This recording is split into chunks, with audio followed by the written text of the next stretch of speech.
नमस्कार दोस्तों, स्वागत है आपका हमारे चैनल भक्ति व्रत कथा में।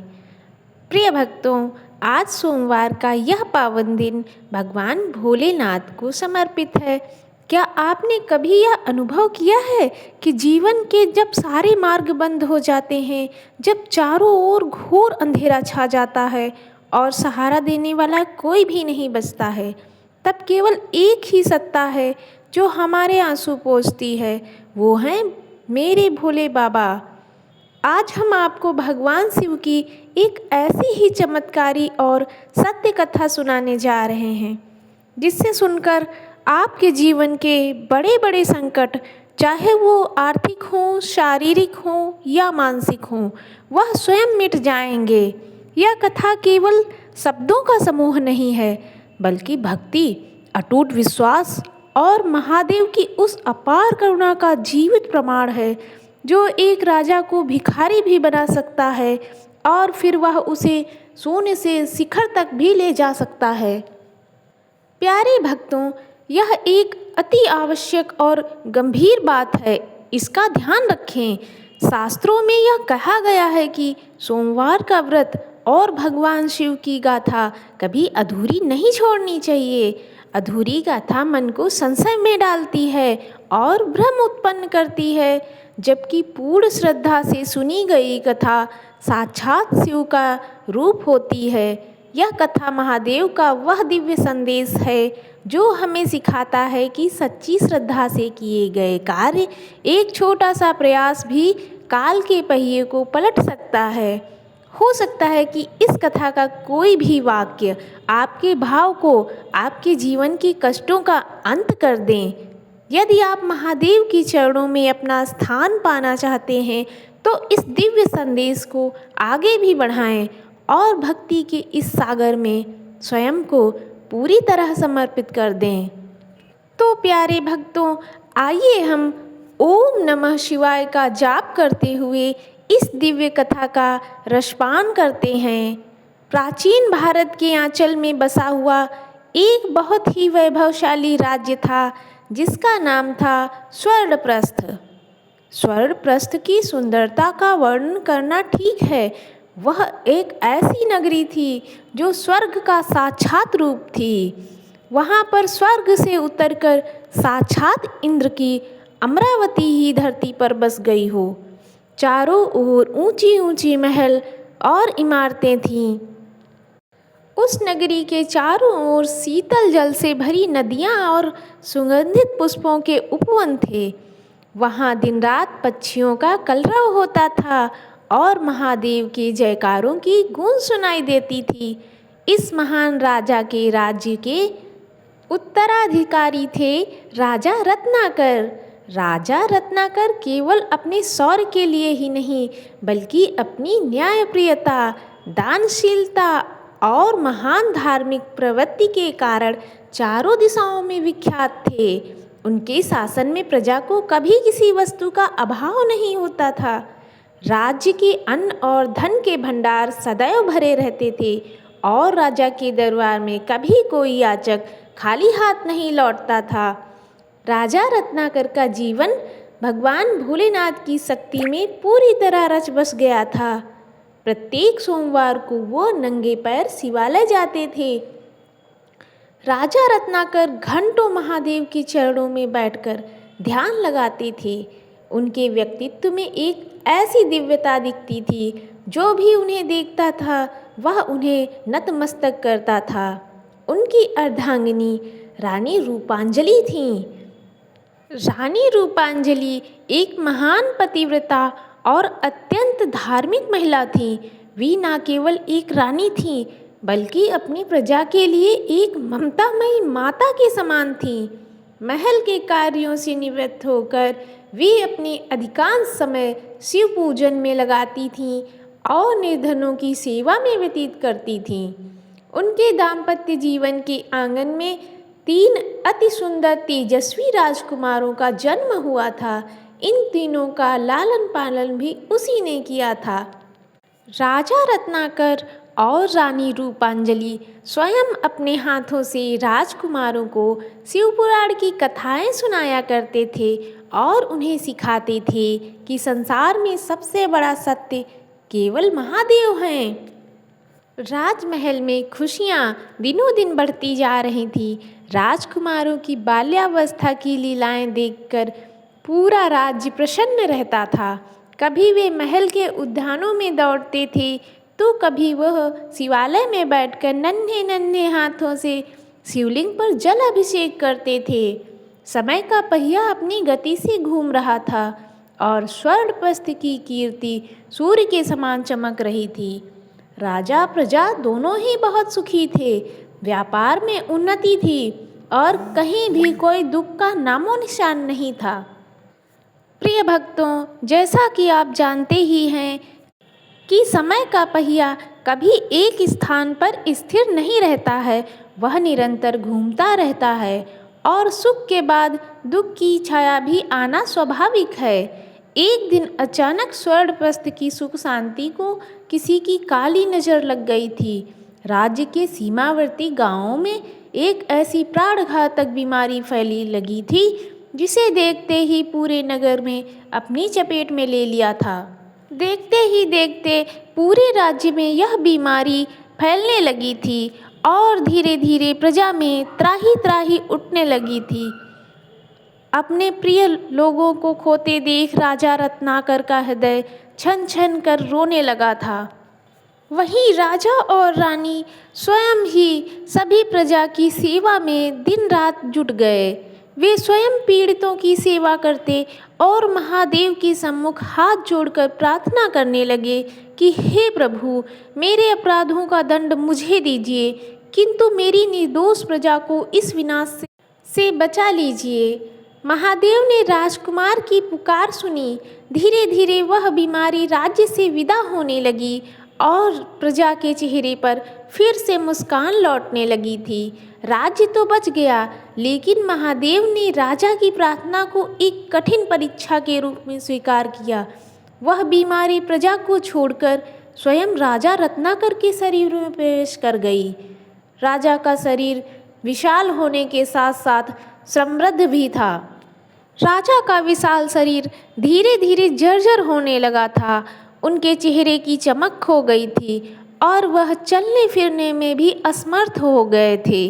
राजकुमार, जो अभी बहुत छोटे थे, अपने पिता की इस स्थिति को देखकर बहुत ही व्याकुल हो उठते थे। वे बालक जो पहले महलों में खेलते रहते थे, अब सारा दिन अपने पिता की शैया के पास बैठे रहते थे।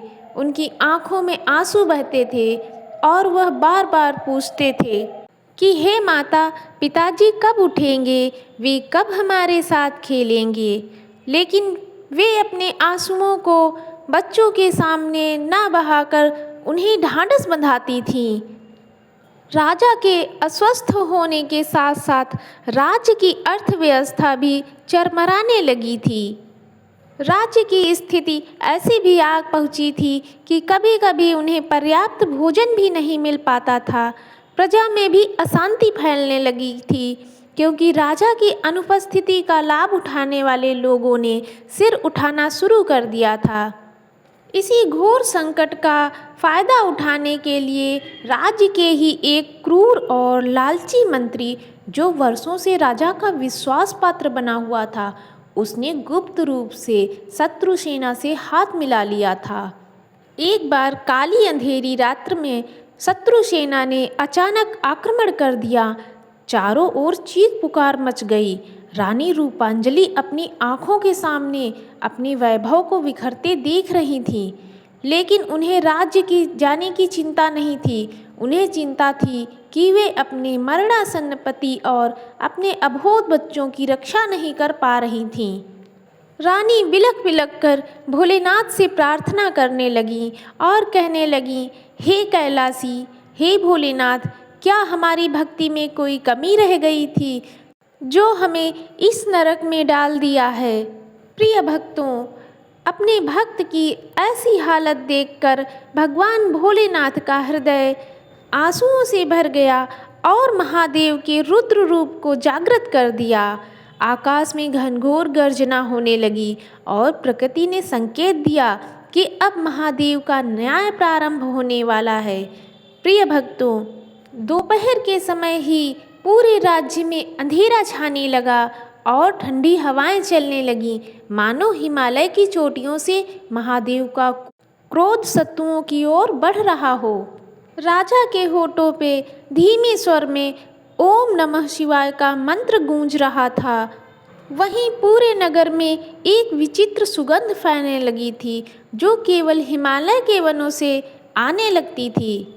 और दूर कहीं पहाड़ों से डमरू की ऐसी धुनी सुनाई दे रही थी, जिससे सबके हृदय की धड़कनें बढ़ चुकी थीं। वह ध्वनि साधारण नहीं थी, उसमें एक ऐसी शक्ति थी जो निर्बलों को साहस और पापियों को भय प्रदान कर रही थी। नगर के मुख्य द्वार पर एक विशाल जटाधारी साधु का आगमन होता है। उन साधु के मस्तक पर एक भस्म का तिलक था और आँखों में सूर्य जैसा तेज। उनके एक हाथ में त्रिशूल था और दूसरे में कमंडल। वे बड़ी शांति से रत्नाकर की ओर बढ़ने लगे। एक क्षण के लिए ऐसा लगा मानो पूरे ब्रह्मांड की ऊर्जा उस स्थान पर केंद्रित हो गई हो। राजा रत्नाकर के जर्जर शरीर में एक नई लहर दौड़ने लगी थी। उनकी बंद आंखें पूरी तरह खुल गई थीं और उनके चेहरे पर वह खोया हुआ तेज पुनः वापस लौटने लगा था। वह साधु कोई साधारण नहीं थे, बल्कि महादेव का ही एक रूप प्रतीत हो रहे थे।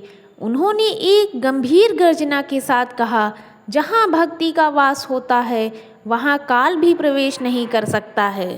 साधु ने मुस्कुराते हुए कहा, राजा रत्नाकर, उठो और अपनी प्रजा की रक्षा करो, महादेव तुम्हारे साथ है। इतना कहकर वे साधु अंतर ध्यान हो गए और वहाँ केवल एक प्रकाश शेष छोड़ गए।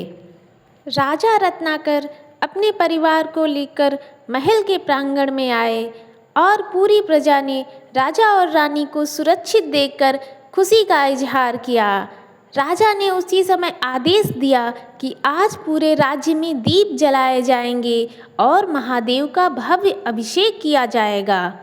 प्रिय भक्तों, राजमहल के प्रांगण में बिखरी हुई शत्रु सेना राजा और रानी के जीत के प्रमाण दे रही थी। पूरी नगरी दीपों की रोशनी से जगमगा उठी और हर घर के बाहर ओम नमः शिवाय की रंगोलियां बनाई गईं। लेकिन इस पर राजा को कोई भी अहंकार नहीं था। तभी राजा और रानी अपने बच्चों को लेकर उस प्राचीन शिवालय की ओर बढ़े, जहाँ स्वर्णप्रस्थ की आत्मा निवास करती थी। अकाल और युद्ध के कारण वह मंदिर की धूल भी जालों से भर गया था। राजा ने स्वयं अपने हाथों से मंदिर की साफ सफाई शुरू कर दी। सम्राट को झाड़ू लगाते हुए देख, साफ सफाई करते हुए देख, वहाँ की प्रजा के आंखों में आंसू आ गए। मंत्रियों और सैनिकों ने उन्हें रोकने का प्रयास किया, लेकिन राजा ने विनम्रता से कहा कि जिस महादेव ने मुझे धूल से उठाकर पुनः सिंहासन पर बैठाया है, उनके घर की सेवा करने में कोई भी राजधर्म नहीं है। कुछ घंटों में ही वह खंडहर पड़ा शिवालय पुनः कैलाश की भांति चमकने लगा था। अभिषेक की तैयारी शुरू हुई। स्वर्णप्रस्थ की उन नदियों से जल लाया गया जो अभी भी कुछ दिन पहले सूखी पड़ी थीं, लेकिन महादेव की कृपा से अब उनमें फिर से जल बह रहा था। राजा ने अपने हाथों से शिवलिंग का जलाभिषेक किया। बेल पत्रों की सुगंधित से वातावरण सुगंधित हो गया। वहीं राजकुमारों ने छोटे छोटे दीप जलाकर मंदिर की देहरी पर रखे। प्रिय भक्तों, भगवान भोलेनाथ की यह चमत्कारी कथा हमें सिखाती है कि जीवन में कितनी ही बड़ी बीमारी क्यों ना आए, धन का अभाव क्यों ना हो, शत्रु चारों ओर से घेर लें, यदि आपका विश्वास महादेव पर अटल है तो काल भी आपका कुछ नहीं बिगाड़ सकता है। सोमवार का यह पावन दिन और महादेव की यह कथा आपके जीवन में नई रोशनी लेकर आए, यही हमारी कामना है। प्रिय भक्तों, महादेव की यह दिव्य कथा आपको पसंद आई होगी तो इसे अपने मित्रों और परिवार के साथ साझा करें ताकि वे भी महादेव की इस कृपा का लाभ उठा सकें। अपनी श्रद्धा व्यक्त करने के लिए हमें कमेंट में पूरे मन से लिखें, जय भोलेनाथ, जय शिव शंभू, हर हर महादेव। इस वीडियो को लाइक करें और सब्सक्राइब करें हमारे चैनल को, ताकि ऐसी ही और दिव्य कथाएं आप तक सबसे पहले पहुंच सकें। देवों के देव महादेव भोलेनाथ आप सभी पर अपनी कृपा बनाए रखें। इसी मनोकामना के साथ यह कथा संपन्न होती है और आगे मैं लाती रहूँगी आपके लिए और भी इसी तरह की भक्तिमयी और चमत्कारी कथाएं। हर हर महादेव।